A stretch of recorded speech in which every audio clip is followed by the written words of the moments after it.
Greater Good Radio. Connect, learn, heal, and grow. The why is actually really, really important.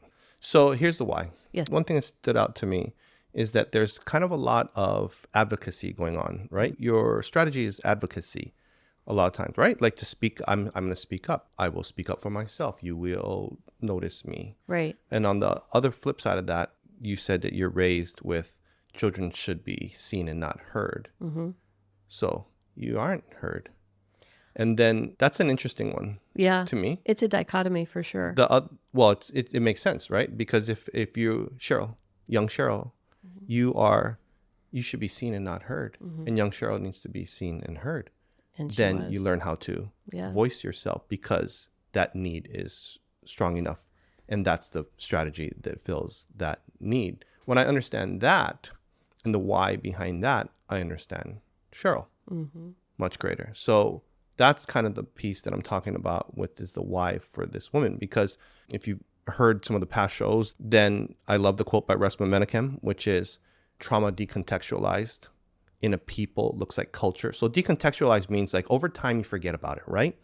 Like it could be in any culture. You'd have war, you'd have famines, you have colonization. Over here, you have colonization. Your land is taken from you. Your language, your culture. Over time and generations, people forget a lot of that, right? And then that becomes culture, right? So trauma decontextualized You're right. in a people looks like culture. Yep.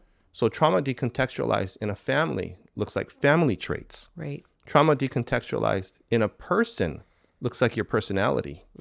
And then I added this one myself, which is trauma decontextualized in a company looks like your company culture. It's true. You go in a company. Never the one that's on the website. Sorry to talk over you. And that is the why. So as we're kind of probing here and dots are kind of being connected, it makes a lot of sense to me who Cheryl Cross is sitting across from me now and the why you do certain things or why you show up certain ways in certain situations. I'm so glad you brought that up because people have asked me, why do you do this work? And it's like, because it's just the way I am. It's just what I do. I was thinking the other day about this, and I'll share this with you. Maybe you can help me.